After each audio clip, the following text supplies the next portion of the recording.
tell you a story. Some of you are going to think even less of me than you already do, I think. But this is something that happened 25 years ago, so I'll just rest on that. It was a long time ago, but it's a story of personal failure. I would say not a devastating failure, but more like a revealing failure. It happened in Newport Beach. I used to live up in Orange County, and I was pulling into a 7-Eleven one day, and the parking spot was really tight. I was in a really big vehicle, but I got it in there, went in and got what I was going to get, a little snack or something like that.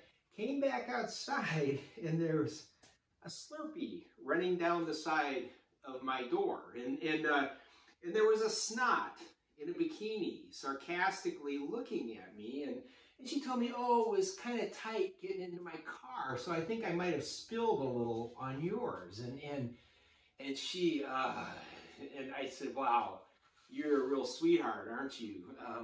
And then with a twisted grin, she blew me a smooch kiss, and I was really ticked.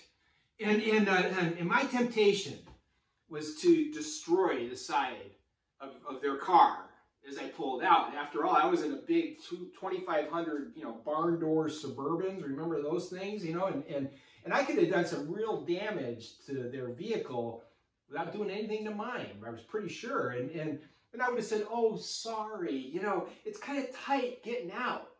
I must have hit you a little bit. And somehow I restrained myself, but now I was behind their car because I pulled out first, and I was getting ready to pull away, and then I just gave in to my anger. And from deep within me, I coaxed a piece of lung and kind of got it up and tossed it around in my mouth to coat it. And I launched it on the back window of their car.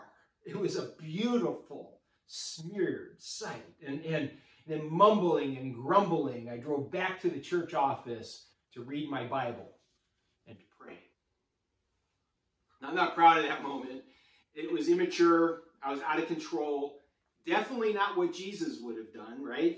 But like I said, not a devastating failure, but a revealing failure, a kind of failure, the revelation of a common sinful heart, just like all of us, right? And we're looking at Jesus's words in the Sermon on the Mount, and we're exploring what it means to live the good life according to him, the Master. And he's speaking these words, and he's really anxious that we do the words that he's speaking, not to just hear them, but also to become doers of them. And in this, of all the things that he talks about, so that we can grow sturdy and strong, so that we can live a prevailing life, and whatever comes to us in life, he addresses practical issues. And the first practical issue he chooses to address, of all things, is the issue of anger. And it makes you think, why anger? Why not pride, or address the issues of poverty, inequities in the world, or atheism, or something? I don't know. But Jesus starts with a common life issue that we all experience sometimes, this issue of anger. And he draws out the root causes of anger, and he talks about this very common issue in very practical ways, and as if to say, the anger is the root of so many other struggles that we have in life. And if you don't get your anger under control, you're not going to live the kind of life that you're designed to live. He said this. He said, "You have heard it was said to people long ago, 'You shall not murder, and anyone who murders will be subject to judgment. But I tell you, anyone who is angry with his brother or sister will be subject to judgment.' And again, anyone who says to his brother or sister, 'Raka,' is answerable to the high court. And anyone who says, 'You fool,' will be in danger of the fire of hell." Strong words, right? And you need to pause for a second here, and we need to make sure that we're clear about what Jesus is talking about. And the first thing we see Jesus doing is diagnosing the real problem, the root issue that anger, what under anger in our lives. And he says, you've got to learn to follow the command, okay? He's saying you've learned how to follow the command to not commit murder, okay? Not Not a lot of murderers around. It happens. It really does. But I say to you that just keeping the rule doesn't mean that you created a heart that's actually the right kind of heart, a loving heart. There's a kind of anger, he's saying, that's just as damaging as the act of murder. And now anger is a spontaneous response, right? It's a response to a perceived wrong. That's what anger is. And if anger is a response to a perceived wrong, then the truth is sometimes anger is the right response, okay? Anger is sometimes okay, and sometimes it's not okay, okay? The real problem is not anger in and of itself, I think. When you see someone harmed, right? When you see an injustice, there's a response often of maybe sadness, but also anger that comes out of us. You know, you hear about a baby getting killed by loose dogs or something. And I got a really bad word yesterday. A friend of mine from high school, okay, my friend's future son-in-law, had just gotten engaged to his daughter. He was shot dead in a parking lot up in Kalispell, Montana. He was the manager of a fitness center. Went out to ask someone to move on. They were setting up camp in the parking lot, and he was just asking him to move on. The person pulled out a gun and shot him dead. It happened just yesterday. Makes me really sad. But there's also a kind of anger that comes out of such injustice, right? When you see someone harmed or someone you care about, there can be this response of anger. You say that's not right. That is just not right. Now, psychologists would even argue that anger is a necessary emotion sometimes. When properly handled, it enables us to take corrective action in the face of evil or injustice. And I think Jesus would agree. As a matter of fact, we know that he would agree because Jesus himself felt anger. And when he saw the religious leaders of the day, and he saw that they didn't get it, and they were leading people astray, they were taking advantage of the poor, they weren't being kind to the sick, and he angrily and violently went into the temple one day and overturned the tables and stuff because of what they were doing. It was so wrong, okay? But here's the difference.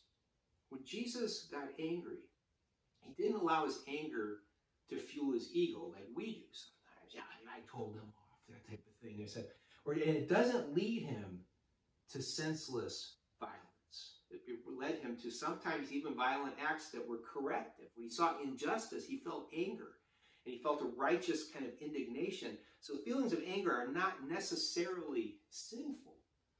It just kind of depends. It just depends on what you're getting angry about and how you act on that anger. But there is a different kind of anger, and that's the kind of anger he's talking about. Jesus is talking about a kind of anger that turns into deep resentment.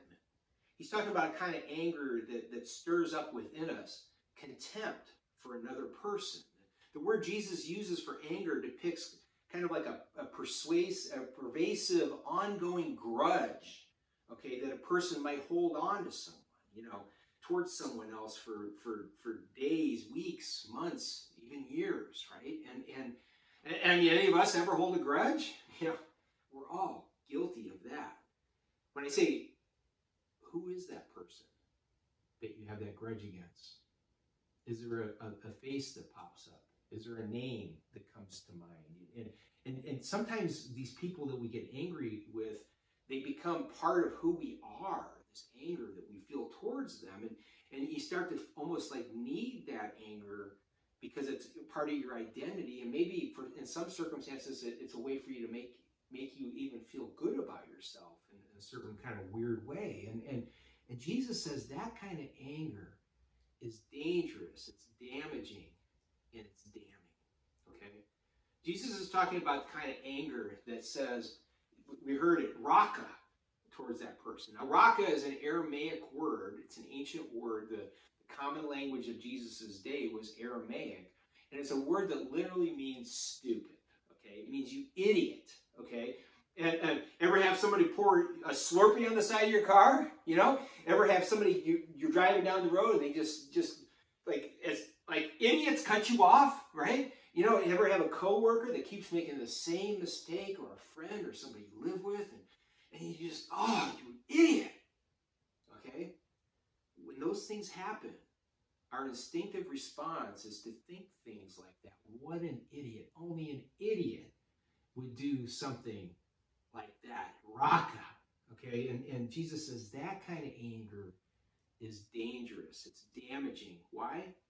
Because it demeans the other person. It gets personal now, right? Instead of simply grieving over the mistake or the misstep, okay, we start to go after the person's value as a human being, okay?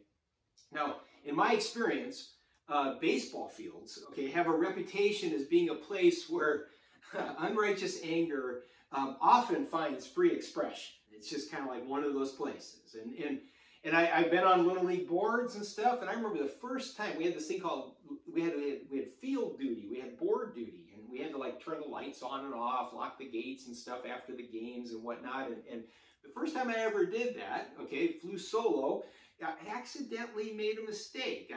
There was this one field that the game was over, and the other field over here, the game was still going on, and I threw the wrong switch at the night game.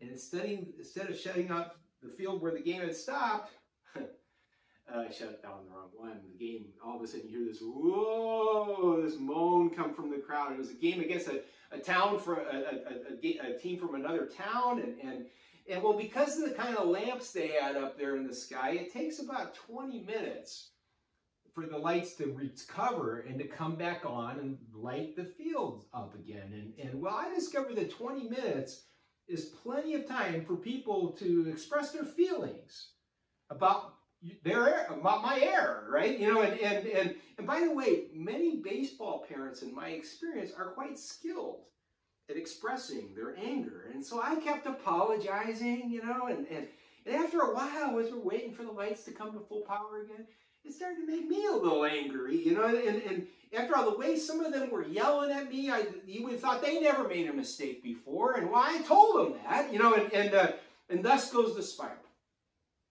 I made a mistake, and now my value as a human being, okay, comes into question, okay, and then eventually I respond in turn by dismissing their value as human beings.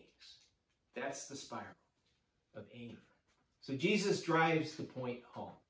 And he further elaborates on the kind of anger that he's talking about. And he's saying the kind of anger that puts you in trouble, gets you in trouble, is the kind of anger that says, you fool, to another person, okay? That language, maybe this idea of you fool is a little bit antiquated. It doesn't sound very harmless to our modern ears, okay, in these translations, but the modern equivalent would be adding like a few cuss words onto that word fool and just really going after the person in a seriously personal way, okay? And you know, some of us have trained ourselves, okay, to restrain ourselves from actually saying those words, right? And we're getting on top of it and stuff. But the truth about us, if we've learned how to restrain ourselves, we're often still thinking those same thoughts. You blank fool, right? And Jesus says that's incredibly dangerous. That's a dangerous kind of anger. What he's saying is you're damning another person, you're really condemning yourself.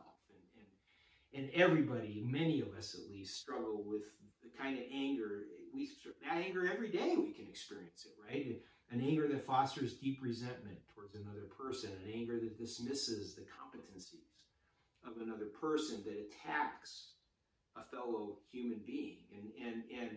And many of us know what it feels like to have a grudge held against us, right? You know, and maybe we've been verbally or physically attacked even, you know, and what that does is just feeds that cycle of resentment and contempt and further separates and divides people. And it drives love and forgiveness and relationships just a million miles away, right? And this is really serious, Jesus is saying. And this kind of anger is really a form of interpersonal violence. It's kind of murder, is what he says. It's akin to a murderous assassination. And so Jesus wants to help us, okay? And so he lays out this principle, to really avoid unrighteous anger and all the pitfalls that are associated with it. And he wants us to hear that and to know that, but then he also wants us to close this hearing and knowing and doing gap and pull it together and shorten that gap. So then he gives some instructions. He says, therefore, if you are offering your gift at the altar, you're going to church type of thing, okay?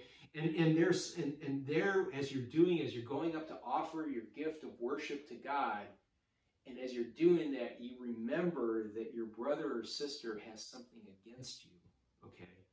He said, leave your gift in front of the altar. Don't put it on it quite yet. And first, go and be reconciled, okay, to that person, and then come and offer the gift that you want to offer to your Creator.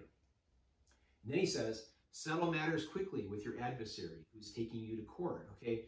Do it while you're still together on the way, while you're still on the way to the court, or your adversary may hand you over to the judge, and the judge may hand you over to the officer, and you might be thrown into prison. Truly, truly, I tell you, you will not get out of there until you've paid every penny. Do everything you can to be reconciled ahead of time, okay? And from those verses, from those practical instructions he's given, I want to draw a couple of three practical applications and observations. The first is that Jesus confronts the way, in his teaching, he confronts the way we tend to dismiss our anger, okay? And make he's saying, don't dismiss your anger. Make it the number one thing, okay? Deal with it, and deal with it quickly, okay? Some of us are wound pretty tight, right? And murderous anger comes to us pretty easy. And that's often because the truth about us is that we carry with us kind of some deep pain and sometimes some resentments that we've carried forward in our lives from a broken relationship, from a disappointing relationship, and it's made us kind of bitter and angry and kind of given us a kind of a quick trigger on things. And you try to dismiss it, we try to forget it, get over it, rub some dirt in it, keep going, and we convince ourselves, hey, I'm over it. I'm over that thing that happened. It doesn't really affect me anymore. But then things come up, and every time, especially that thing comes up, we're back where we were, ticked off and angry again. And the truth about us is that we're not fine. We haven't gotten over it. And so we carry it with us. And what it does is something really bad to us. It makes our hearts grow cold and callous. And the anger tends to cause us to become diminished in our humanity. And that's why Jesus confronts and rejects that way of just pushing anger away and rubbing some dirt in it, keep on going, by giving an example, a practical example of a person who's giving a gift at the altar. Now, in those times, the idea of presenting a gift to God, this was like the most important thing. It was the most important aspect of someone's spiritual life and devotion and all that. It was seen as the most important part, okay, of a relationship with God. But Jesus says there's something else that's equally important in your relationship with God. He says if you realize when you're going to worship God and you do this really important thing, if you realize along the way that you possess anger towards someone or someone has something against you, okay, stop what you're doing, lay aside your religious ritual, and live out your faith in a different, more practical way. Go out and live out your faith by practically dealing with that situation, by dealing with your anger. In other words, dealing with your anger is more important than the most important thing, or it's at least equally important. But he says, lay it aside. And so you got to think, what's the number one thing on your agenda this week?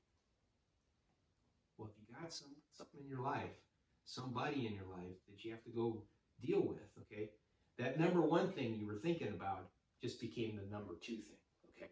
He's saying make it the number one thing. Dealing with your anger is more important. That's the first observation. The second observation from Jesus' practical instructions is that Jesus confronts our tendency to delay the confrontation with others.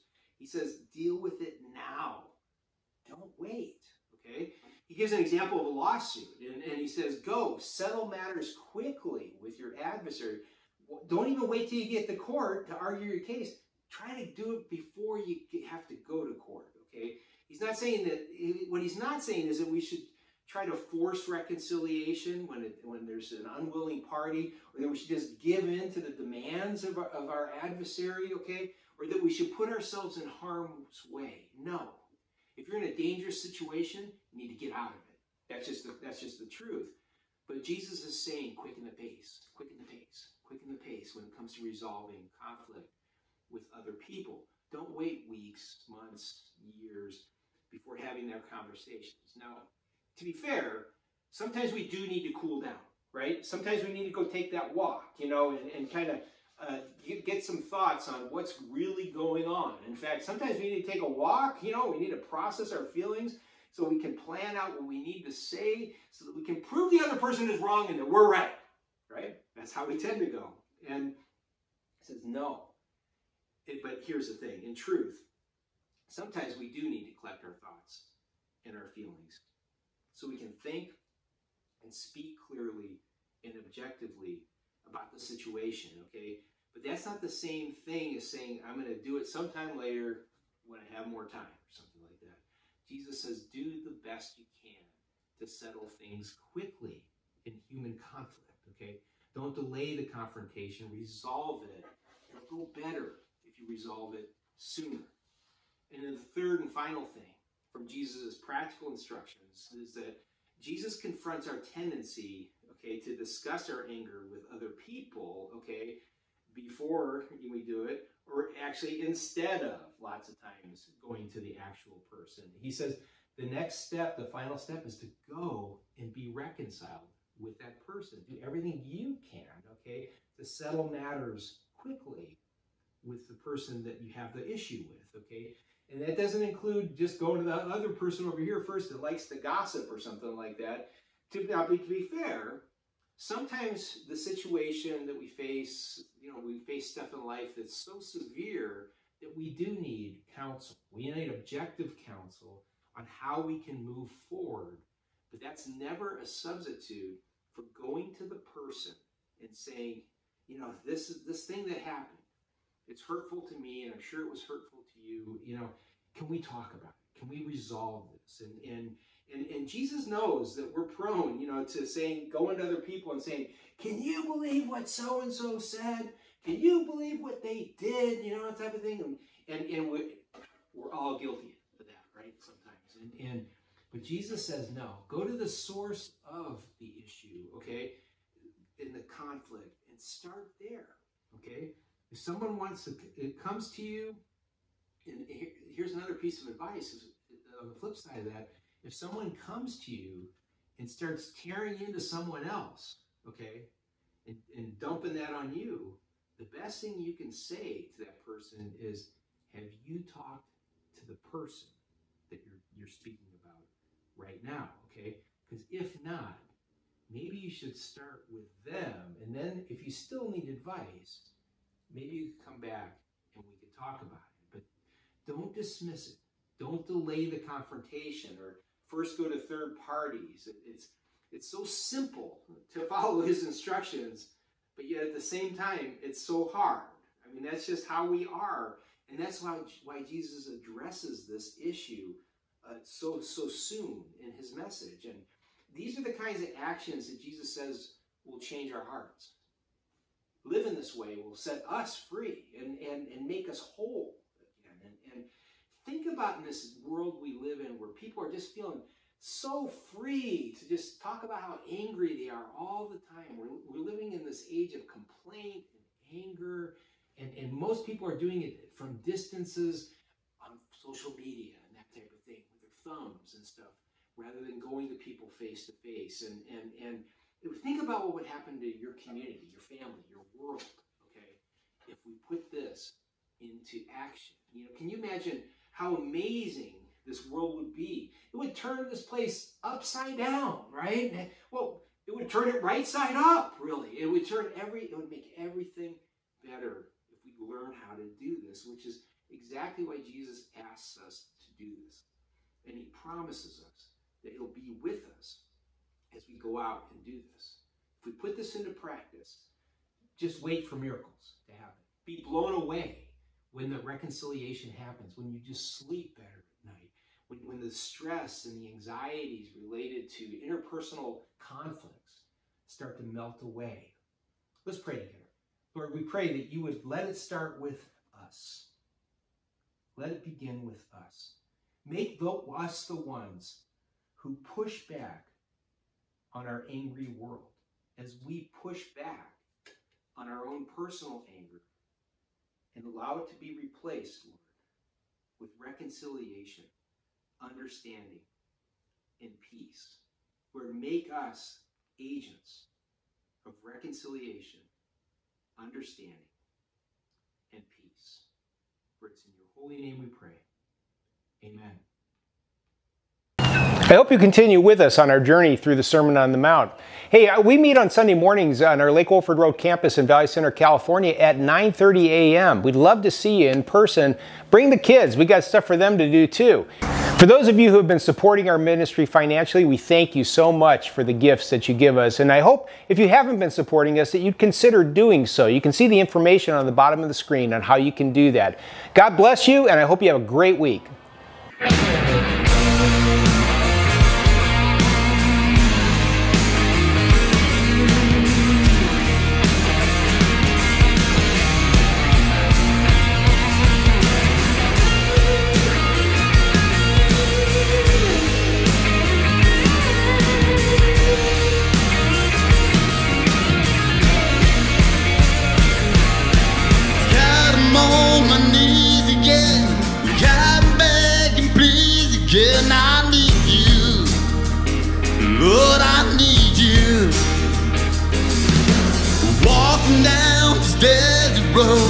Water for my thirsty soul, I need you. Lord, I need you. Your forgiveness is like sweet, sweet honey on my lips. It's like the sound of symphony to my ears. It's like holy water on my skin. Yes, Lord.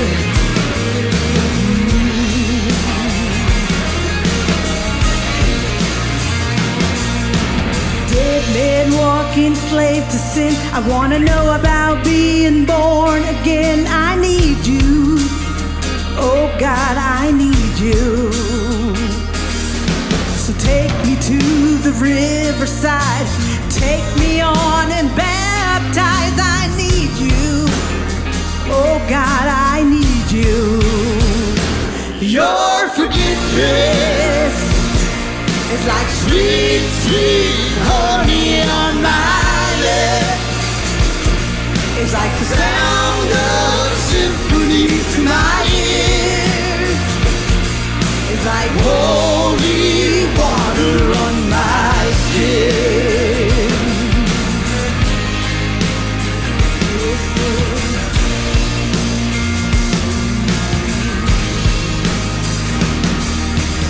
I don't wanna abuse your grace. God, I need it every day. It's the only thing that ever really makes me wanna change. I don't wanna abuse your grace.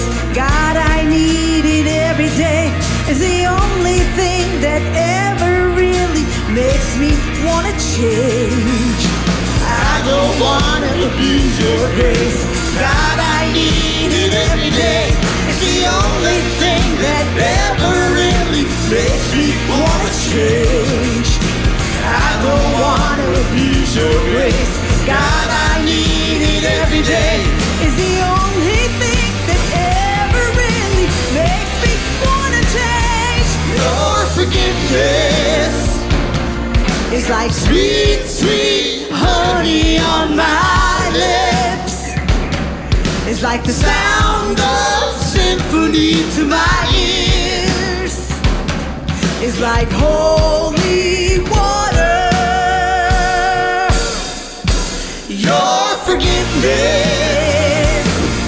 like sweet, sweet home.